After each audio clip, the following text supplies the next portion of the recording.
Hello everyone, and today it's time to share something truly mind-boggling to y'all. And yes, it's connected to the whole copyright issue surrounding ISOTOILET right now, because I received more new information about how the case is currently going.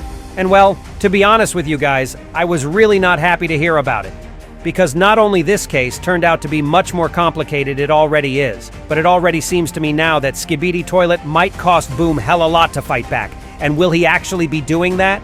Today, I will tell you everything new about the strikes issue coming from the fzco company, as well as about the possibility on whether this whole copyright situation will really be resolved or not. Why it may be so difficult for Boom to get his deleted episodes back and what is coming next, which is even tougher than this. And why fzco has an actual chance to cause Boom even more troubles. So if you want to know all the new stuff that just turned out to be happening recently, then get your tea and snacks ready and prepare to watch this video to the end, because what you'll hear from me today is not going to be for the weak. And let's go. And be sure to also give this video a like and subscribe to my channel where I cover a lot of ISOTOILET news while you are waiting for the next episode to get released. Okay, so if you are subscribed now, let's continue. But before I'll jump straight to some gloomy news, let me share something positive for you all as a start. So we've got such information recently that Boom actually managed to file a counter notification about the strike Season 25 received, which means one very good thing. Season 25 is about to return on YouTube really soon in just the matter of days. And if this really happens with no issues, then it would mean that YouTube support actually knows how to do something right and listen to their biggest creators on the platform. And by the way, in my earlier videos, I also mentioned how, in fact, not only Season 25 was directly affected by those strikes. For example, some earlier episodes of ISOTOILET series had to mute its soundtrack or sound effects. So I am really curious whether these issues will be resolved soon as well, because technically speaking, this is another attack on Boom's channel and his creative process that should be taken into consideration by YouTube, as I understand it. And by the way, if you're wondering what freaking business can fzco have with sound design and certain sounds used in someone else's YouTube videos, here's an explanation for you. The thing is that fzco actually positions itself as a software engineering company that has some business with certain sounds uploaded on YouTube, and that's why it's targeting some of the soundtracks being used in Boom's work, however messy it might sound to you. And what if I'll actually tell you that it's not the craziest thing about this company and its doings yet? As we already knew from the earlier reports and the information sources that can be found in the internet if you'll look deep enough, fzco seems to be a fraudulent company trying to claim total ownership over certain ISOTOILET assets, such as the characters' models and the sounds that have been used in the series. Why does whoever is standing behind those actions do this, though? The explanation is actually pretty damn unsettling.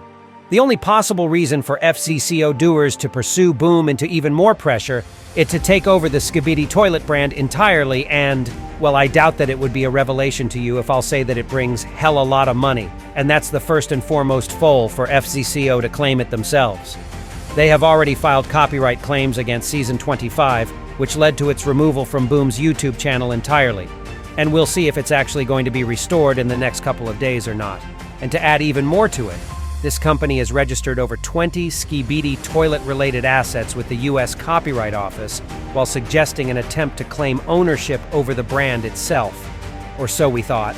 And I mean the number of the assets it registered. Because, well guys, as it turned out, fzco company went even further than just this, and Boom might actually find himself in a real trouble pretty soon. Now we're coming closer to the topic of today's video, and here I must put some enormously huge disclaimer for y'all. What you are about to hear was what had been told to me from a friend of a friend of a friend. In other words, I cannot disclose the name of the actual source that provided me with the following information, and the reason for this might be pretty obvious. That's some really insane stuff which got to me. And I must say that I don't claim it to be entirely true or false just to avoid the risk of getting sued for disinformation or defamation. So let me just say that what I'm about to tell you about fzco, its legal actions, and how it might affect Boom is entirely a speculation sparked by a friend of a friend of a friend. I am just a humble messenger with no intention to defame someone or cause any harm. All I want to do is keep you guys updated in this period of awful information thirst when nothing is clear and we don't know what to expect.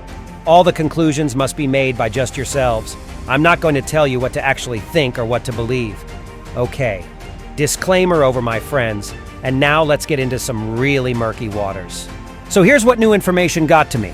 Did I just mention that fzco reportedly registered around 20 skibidi toilet assets with the US Copyright Office?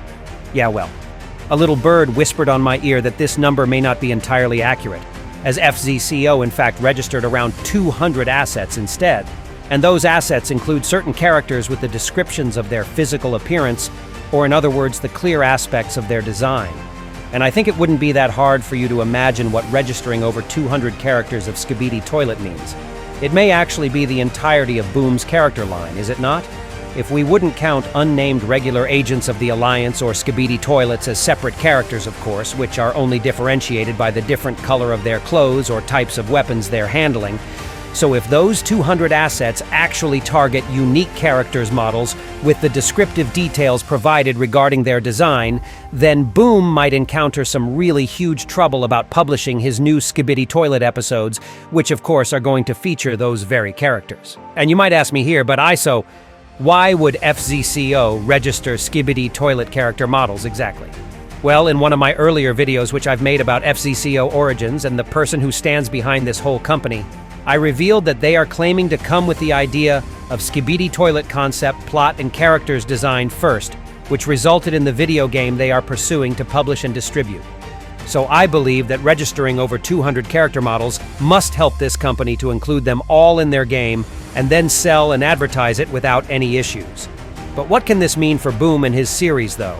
He obviously might encounter some awful difficulties while uploading new episodes featuring those registered characters on his channel, as they are technically claimed to be someone else's intellectual property now. And don't even get me started on how it even makes sense, given that initially all those models and assets belonged to the Valve and were free-sourced by the Garry's Mode creation tool, for God's sake. From the legal point of view, this situation is already so incredibly messy that even my mind starts playing games with me. And aside from the copyright standpoint, there's also another thing to consider.